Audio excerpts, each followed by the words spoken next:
ઈસુદાનભાઈ, આ તમારી વાત સાચી છે કે ભાઈ પાર્ટી તમારી શું કરી રહી છે અને કઈ રીતે કરી રહી છે. બહુ સારી વાત છે કે કોઈ પણ પોલિટિકલ પાર્ટી આ કામ કરવું જોઈએ. તો આમાં કેટલાક 8-10 પ્રશ્નો છે. તમે જો મને ટૂંકમાં જવાબ આપશો તો વધારે સારું રહેશે. બિલકુલ. પહેલો પ્રશ્ન કે જે ભારતીય જનતા પાર્ટીની સૌથી મજબૂત કહી શકાય એવી 92 બેઠકો છે એ 2017માં 99 બેઠકો જે આવી હતી એમાં પણ 92 આવી હતી. એની પહેલાની તમામ ચૂંટણીઓમાં આ 92 બેઠકો આવી હતી. બરાબર છે. તો એ જે 92 બેઠકો જે છે એ ભાજપને જીતાડવામાં, ભાજપને સરકાર લાવવામાં હંમેશને માટે એની સાથે રહી છે. એને કઈ રીતે તોડશો? એકદમ ટૂંકો જવાબ. જો આવા 10 પ્રશ્નો છે એટલા માટે. બિલકુલ દિલીપભાઈ, 92 નથી, એકચ્યુઅલી 64 સીટ છે અને 64 નો અમે તોડ કાઢી લીધો છે. તમને ફિગર સાથે કહો, 2017માં 99 બેઠકો જે આવી હતી એ 92 હતી, એની પહેલાના 92 હતી. એ જે તમે ફિગર કહો છો ને એનું ડિલિમિટેશન થયું છે. એમાં સાચી છે, પણ બીજી સીટો છે ને દિલીપભાઈ, હું તમને એ જ સંક્ષિપ્તમાં કહું છું. મેં કારણ કે 182 નો બહુ તલસ્પર્શી અભ્યાસ કરીને બેઠો છું, એટલા માટે કહું છું કે બાકીની જે બેઠકો છે ને એ તો ઉતાર ચઢાવ રહે છે. આ 62 થી 64 સીટ સિટીની છે એ વર્ષોથી ભાજપની રહી છે. 2007 પછી તમે ગણતા હો તો એનો અમે તોડ કાઢવાના છીએ અને કાઢી રહ્યા છીએ, અને આ બધી વસ્તુમાં પણ તમને રિઝલ્ટ મળશે. ઓકે. તો બીજું, આ તો જો તમે શેરની વાત કરી, બરાબર છે કે હવે નવું ડિલિમિટેશન આવશે અને 2027માં લગભગ એનો અમલ તો થશે, કરવો જ પડશે આખા દેશમાં, આપણે ગુજરાતમાં પણ થશે. નહીં થાય. બરાબર. તો નહીં થાય. 29માં થશે. એ તમે 27માં નથી કરવાના. ના, 2027માં આ 182 ઉપર ચૂંટણી થશે. એમાં એવું છે કે જાન્યુઆરી 2027 થી વસ્તી ગણતરી આવશે. 1 વર્ષ સુધી ચાલશે. પછીની બીજી 1 વર્ષ પ્રોસેસ થશે. એટલે 29માં આપણી સીટો વધશે. પણ તો એની મુદત, આપણે જે મુદત જે કરવી પડે ડિલિમિટેશન સંબંધની આખા દેશની, તો એમાં એ મુદત એ છે. ઠીક છે, એ કઈ મુદ્દો આપણે બહુ મહત્વનો નથી. પરંતુ સવાલ એ છે, તમે જ્યાં શહેરની વાત કરી તો શહેરમાં જે બેઠકો જે છે એમાં ઓલમોસ્ટ લગભગ 90% બેઠકો ભારતીય જનતા પાર્ટીની છે. અને તમારા સોશિયલ મીડિયા અમે જે ચેક કરતા હોય છે, તમારી સભા અને તમારી જે ઇન્ફોર્મેશન જે મળતી હોય છે અલગ અલગ માધ્યમો દ્વારા, તો એમાં મને એક પ્રશ્ન એ ઉભો થાય છે કે તમારું મોટા ભાગનું જે ફોકસ જે છે એ ગ્રામ્ય વિસ્તાર વધારે છે.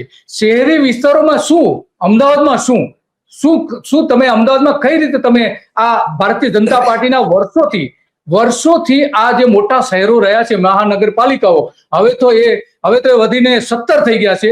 તો એને તમે કઈ રીતે ખાડશો કે જે ભારતીય જનતા પાર્ટીના છે ત્યાં તો તમારું કોઈ પ્રભુત્વ દેખાતું નથી, ત્યાં તમારું કોઈ વર્ચસ્વ દેખાતું નથી, ત્યાં તમારું કોઈ કામ દેખાતું નથી. દિલીપભાઈ, આમાં શું છે, તમારી વાત સાચી છે કે વર્ષોથી ભાજપનો ગઢ હતો, ક્યારેય કોઈનું ગઢ હોતા નથી. બરાબર છે. એને તોડવા વાળા મજબૂત આવે ત્યારે તૂટતા હોય છે. અમે એનો સ્ટ્રેટેજી બનાવી. અત્યારે મોહલ્લા મિટિંગો અમારી થાય છે. એક વોર્ડ હોય એમાં 4 અમે પ્રભારીઓ નિયુક્ત કર્યા છે. એક વોર્ડમાં 4 ઉમેદવારો હોય ને, એવી રીતે 4 વોર્ડ પ્રભારીઓ નિયુક્ત કર્યા છે. અને વોર્ડ પ્રભારીઓ 4 મિટિંગો કરે છે એની વોર્ડમાં, સોસાયટીઓમાં. આગામી સમયમાં ધીરે ધીરે તમને એ દેખાશે ને, એમાંથી 1200 મિટિંગો મારી સિટીઓમાં થઈ ચૂકી છે. આ છેલ્લા 15 દિવસની વાત કરું છું, 15 થી 20 દિવસની અંદર. બરાબર છે. બીજું કે શહેરની પ્રજા અત્યાર સુધી હિન્દુ મુસ્લિમમાં આવી જતી હતી, હવે એ મુદ્દો રહ્યો નથી ગુજરાતમાં. બીજું કે નરેન્દ્ર મોદીની આભા હતી એ ખતમ થઈ ચૂકી. હું તમને પોઈન્ટ ગણાવતો જાઉં ટૂંકમાં, એટલે તમને ખ્યાલ આવે કે અમે અમારી સ્ટ્રેટેજી ઉપર કામ કરીએ છીએ. અને ત્રીજું કે શહેરની પ્રજાને અત્યારે મોંઘવારી નડી રહી છે. શિક્ષણ છે, આરોગ્ય છે, ફી છે, કાનૂન, એ બધું નડી રહ્યું છે. ચોથું, શહેરની પ્રજા અત્યાર સુધી એવું હતી કે ભાઈ કાનૂન વ્યવસ્થા તો સારી છે, અત્યારે કાનૂન વ્યવસ્થા ખાડે ગઈ છે. 6 વર્ષની દીકરીઓ ઉપર નિર્ભયા જેવી ઘટનાઓ બની રહી છે. ચોથું, ડ્રગ્સ ખતરનાક. મિડલ ક્લાસ ને ખતમ કરવાનો ભાજપે જે કારસો રચ્યો છે, મિડલ ક્લાસ ને ખબર પડી ગઈ છે. પારાવાર પ્રશ્નો છે શહેરમાં, પણ પાર્ટીનું શું? હું તમને એ મુદ્દાઓ અમે એ જ કહીએ છીએ. એસઆરઆઈ ની જે કામગીરી ચાલી રહી છે એમાં ભારતીય જનતા પાર્ટીના કાર્યકર બીએલઓ સાથે મારે ઘરે 3 વખત આવીને ગયા. નથી કોંગ્રેસના આયા કે નથી આમ આદમી પાર્ટીના આયા. તો મોટાભાગે આવું જ જોવા મળે છે કે તમારું ક્યાં નેટવર્ક ક્યાં છે? તમે મિટિંગો કરો છો, ઇટ્સ ઓકે, બરાબર છે, પણ પાર્ટી ક્યાં છે? ઓફિશિયલી BLO 2 જે કહેવાય, તમે કહો છો ને BLA 2, અત્યારે 52,000 બૂથ માંથી અમારે અત્યારે 20,000 BLA 2 અમારા ઓફિશિયલી થઈ ગયા છે. અને અત્યારે અમારે જે BLO ની જે સેટરડે સન્ડે આવે એમાં કેમ્પ લગાડીએ છીએ, એની સાથે બેસીએ છીએ. અત્યારે તમામ BLA 2 છે અમારા એ ગ્રાઉન્ડ ઉપર છે. એક વાત, બીજું કે અમે અત્યારે માની લો કે હમણાં જે ડેટા આવ્યું છે એનો બાયફેર્ગેશન કરીને ફરીથી ડેટા નીચે આપવાના છીએ કે કયા કયા મત કાપ્યા છે ભાજપે, કેવા છે, શું છે. ભાજપે ઘણાને એવા મત કાપી નાખ્યા છે કે જે 2002 પહેલાની જે ચૂંટણીના નામ જ નથી આવ્યા એ બધાને કાપી નાખ્યા છે. તો એના બીજા પુરાવા આપીને અમારે BLA 2 છે એ કરાવડાવશે. ડેથ છે ઘણા, એ 10 લાખ જેટલા ડેથની જે સંખ્યાઓ હશે એ તો ઓટોમેટિકલી તો સ્વાભાવિક છે નીકળી જશે. એટલે BLA જે સરની કામગીરી છે એમાં પણ અત્યારે અમારી 20,000 લોકોની ટીમ એ થઈ છે. તમને ખબર હોય તો BLO માટે મેં સહાયતા માટે લેન્ડલાઇન નંબર જાહેર કર્યો, એક પ્રેસ કોન્ફરન્સ કરી, તમને ખબર હોય તો. એમાં અમને ખૂબ અત્યારે કોલ આવી રહ્યા છે અને એમાં સહયોગી માટે પણ અમારી ટીમો જાય છે. લગભગ રોજના 200 જગ્યાએ અમે કેમ્પો ગોઠવીએ છીએ. જેને મતદાન યાદીમાં કઈ કરાવું તો ફોર્મ અમે ભરી દઈએ છીએ, ઘરે કામ કરી દઈએ છીએ, એટલા માટે BLO પહોંચી નથી વળતા. એટલે એવા રોજનો અમારી પાસે રિપોર્ટ આવે છે. એટલે એ કામગીરીમાં પણ અમારી વોચ છે જ. બરાબર. તો શહેરમાં તો મને નથી દેખાતી, કઈ નહીં, જે હોય તે. તો ત્રીજો પ્રશ્ન એ છે ઈસુદાનજી કે અત્યારે એવું કહેવાતું હતું ગુજરાતમાં 2 જ રાજકીય પક્ષો સફળ થતા આવ્યા છે. છેલ્લી ચૂંટણી થઈ એમાં 42 લાખ મત સ્વાભાવિક છે કે આમ આદમી પાર્ટી લઈ ગયું હતું.